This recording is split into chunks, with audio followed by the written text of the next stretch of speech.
क्या सचमुच महादेव भी महाभारत के युद्ध में प्रस्तुत थे? क्या महादेव ने ही किया था सभी कौरवों और पांडव सैनिकों का वध? वीडियो में आगे बढ़ने से पहले अगर आप हमारे चैनल पे नए हैं तो चैनल को सब्सक्राइब कर लेना, साथ ही साथ बेल आइकन पर भी क्लिक कर देना ताकि हमारे लेटेस्ट वीडियो के अपडेट आपको मिल सके। सनातन हिंदू धर्म में महान ग्रंथों में भगवान शिव को संहार का देवता माना गया है, यानी डिस्ट्रॉयर। रामायण और महाभारत दोनों में ही भगवान शिव की महिमा का गुणगान किया गया है। महाभारत में गांधारी, कुंती, दुर्योधन, जयद्रथ भगवान श्री कृष्ण को भगवान शिव का अनन्य भक्त बताया गया। आमतौर पर यह मान्यता है कि स्वयं भगवान श्री कृष्ण और उनकी ही नीतियों की वजह से महाभारत के युद्ध में पांडवों और धर्म की विजय हुई। लेकिन महाभारत को गौर से पढ़ने पर पता चलता है कि महाभारत के असली नायक भगवान शिव थे और वेद व्यास जी ने इस बारे में पूरा तत्व संपूर्ण रूप से बताया भी है। तो चलिए आज की इस वीडियो में हम आपको बताएंगे कि क्या सचमुच भगवान शिव ने कौरवों और पांडव सैनिकों का वध किया था। आप इस प्रश्न को सुनने के बाद आप कहेंगे कि हमने तो टीवी सीरियल्स और किताबों में यही पढ़ा है कि महाभारत युद्ध में कौरव सेना का संहार अर्जुन और भगवान श्री कृष्ण ने किया था। जैसा कि हम सभी जानते हैं कि महाभारत के पांडव पक्ष के वीरों ने ही युद्ध में कौरवों को मारकर हस्तिनापुर का राज्य जीता था।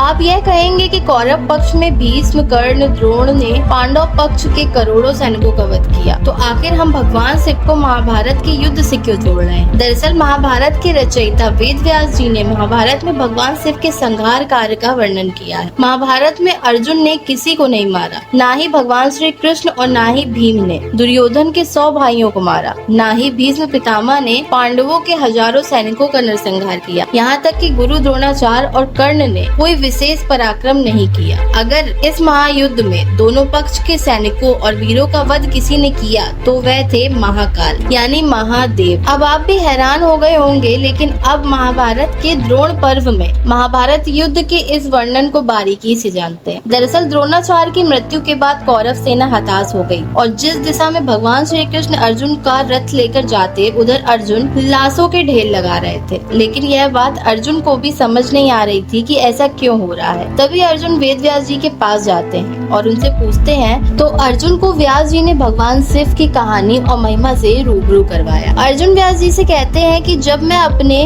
बाणों से कौरवों की सेना का संहार करता हूँ तो उस समय मुझे दिखाई देता है कि एक अग्नि के समान तेजस्वी पुरुष मेरे आगे आगे चल रहे हैं और उसके हाथ में जलता हुआ त्रिशूल है। जिस ओर वह अपने त्रिशूल के साथ जाता है उसी तरफ के शत्रु मारे जाते हैं। उस एक ही त्रिशूल से हजारों नए नए त्रिशूल प्रकट होकर शत्रुओं पर गिरते हैं और उनसे ही समस्त शत्रुओं का वध हो जाता है। किंतु लोग समझते हैं कि मैंने उनका वध किया है। तो कृपा करके मुझे बताइए और इस ज्ञान से रूबरू करवाइए कि आखिर वह दिव्य पुरुष कौन था जिसने सारी कौरव सेना का संहार किया। अब अर्जुन के इस प्रश्न को सुनकर व्यास जी दोहे में इसका वर्णन करते हैं। हे अर्जुन, जो प्रजापतियों में श्रेष्ठ है, सूर्य के समान तेज वाले हैं, सब कुछ जानने वाले हैं, जो सभी लोकों के स्वामी हैं, भूलोक, भूर्वलोक, भुवन लोक जिनके स्वरूप है, उन्हीं भगवान शिव ने तुम्हें दर्शन पहले ही दिए थे और अब युद्ध की भूमि में भी दिए हैं। संसार की उत्पत्ति और नाश के कारण वही भगवान शिव वही तुम्हारे आगे आगे चलकर अपने त्रिशूल से शत्रुओं का नाश कर रहे थे। व्यास जी की इस बात से पता चलता है कि कौरवों और पांडवों के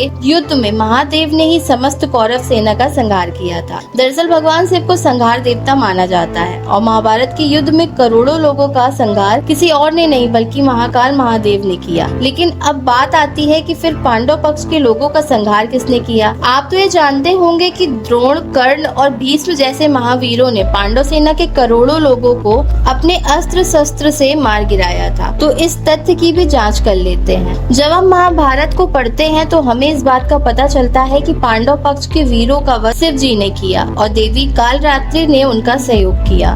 दरअसल कालरात्रि ही कोई और नहीं बल्कि माँ काली ही है। माँ काली या कालरात्रि भगवान शिव के साथ संहार कार्य में उनकी सहयोगी रहती है। प्रसंग यह है कि जब कौरव सेना पूरी तरह से पराजित हो रही थी और दुर्योधन भी युद्ध में मारा जाता है तो दुर्योधन का मित्र अश्वत्थामा क्रोध में आकर सभी पांडवों के वध की प्रतिज्ञा ले लेता है। अब अश्वत्थामा बचे हुए पांडवों और उनके सैनिकों का वध करने के लिए भगवान शिव से मदद मांगता है, उनकी स्तुति करता है। जब अश्वत्थामा महादेव की स्तुति करता है और उनकी पूजा में भगवान शिव प्रसन्न हो जाते हैं, तो भगवान शिव अपने गणों के साथ अश्वत्थामा को दर्शन देते हैं और कहते हैं, श्री कृष्ण के सम्मान में ही अभी तक पांचालों के प्राण बचे हैं, लेकिन अब काल के अनुसार उनका जीवन नहीं बचा है, अर्थात इनको मरना ही होगा। ऐसा कहकर भगवान शिव अश्वत्थामा के शरीर में प्रवेश कर जाते हैं और उसके बाद भगवान शिव से अश्वत्थामा एक भयंकर तलवार लेकर अग्नि के समान पांचालों को मारने के लिए दौड़ पड़ते हैं। अश्वत्थामा भगवान शिव के गणों के साथ पांडवों की छावनी में उस वक्त हमला कर देते हैं जब सारे पांडव वीर सो रहे थे। हम आपको बता दें कि भगवान श्री कृष्ण को भी संघार का एहसास पहले से ही था, इसलिए उन्होंने पांचों पांडव भाइयों को उस छावनी से दूर कर दिया और भगवान श्री कृष्ण ने पांडवों की जान बचाई। अश्वत्थामा छावनी में प्रवेश कर गया और उसके बाद भगवान शिव के गणों के साथ द्रौपदी के 5 पुत्र शिखंडी और धृष्टद्युम्न को भी मार देता है। महाभारत के किस्से कहानियों में हमने सुना है कि दुर्योधन के सभी भाइयों को भी मौत के घाट उतार दिया गया था। इसके अलावा अनेक वीर योद्धाओं का वध भी अर्जुन ने किया, लेकिन महाभारत के एक पर्व में व्यास जी अर्जुन को बताते हैं कि खुद भगवान शिव ने अपने त्रिशूल से दोनों सेना के वीर योद्धाओं का संहार किया। महाभारत के युद्ध से बचे हुए कुछ योद्धाओं को भगवान शिव ने